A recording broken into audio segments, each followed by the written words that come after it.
Suvenýr, suvenýr a bez vzpomínky nelze odjet, zpívá se ve známé písničce. K srdci si tuto starou pravdu vzali i odpovědní pracovníci ústředního štábu Československé Spartakiády 1985. Iniciativně se zapojili i podniky a výsledkem bude 210 druhů upomínkových předmětů od 65 výrobců, od nejznámějšího líčka až po módní klíčenky. Největší radost z nich budou mít asi děti, ale popravdě řečeno i nás třeba potěší nějaká ta maličkost, která nám bude připomínat dny spartakiádních vystoupení. Tyhle děti ze základní školy na Pražečce, stejně jako všichni žáci pražských základních a středních škol, už mají dnešní slavnostní předávání vysvědčení za sebou. Pravidelné vyučování jim skončilo o 14 dní dříve než obvykle.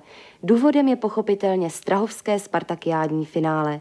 Děti z Prahy se už v pondělí rozjedou do pionýrských táborů a o ty, které se do nultých turnusů nedostali a necvičí na Strahově, se budou až do konce června starat jejich učitelé. V plném provozu budou školní družiny a jídelny. A naopak pražští žáci už chystají svoje školy pro účastníky Spartakiády, kterých se do hlavního města sjede ze všech končin naší vlasti na 145 000. Tak takhle to dnes vypadalo na Strahově. Do prvního slavnostního vystoupení však zbývá už jenom 6 dnů. A tak i v téhle nepohodě vyšli na plochu nejmladší žáčci. Tak co, Lucko, co tomu říkáš? Mně to vůbec nevadí. Tobě nevadí to, jak prší? Ne. Řekla a odvážně s chutí vykročila do dalšího dne spartakiádních příprav. Všichni, i tyhle děti vědí, že závěrečný skvělý dojem za to stojí. Přesně v 15 hodin byla dnes odpoledne zahájena v Praze Československá Spartakiáda 1985. Začala přehlídka radosti, krásy a síly, kterou jsme připravovali a se kterou jsme žili celý poslední rok. Dnes se všichni dočkali, jak ti, kteří naši největší tělovýchovnou slavnost připravovali, tak ti, kteří jsou hlavními tvůrci přímo na ploše, i 176 000 netrpělivých diváků v hledišti. Československá Spartakiáda 85 se dočkala svého vyvrcholení. A pak už se na ploše stadionu střídalo 90 000 cvičenců v pestrém a rychlém sledu. Dnešní dorostenky vědí, že její skladba má půvab, rytmus, sněhu i přesnost.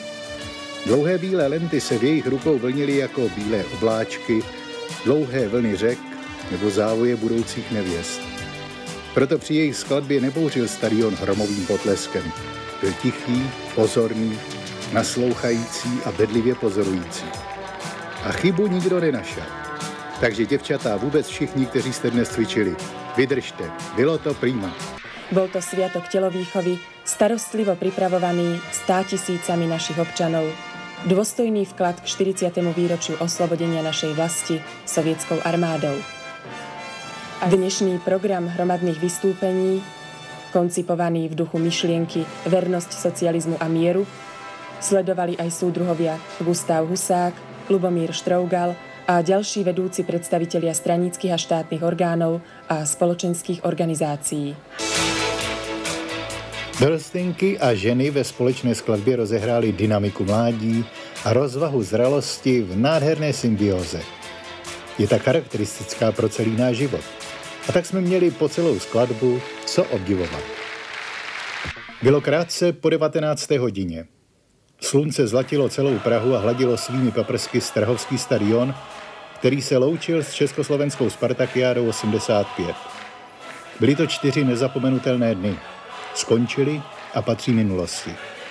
Ale zanechali v nás tolik vzpomínek a dojmů, že se nám budou vytrácet z mysli jen pomalu a některé tam zůstanou navždy.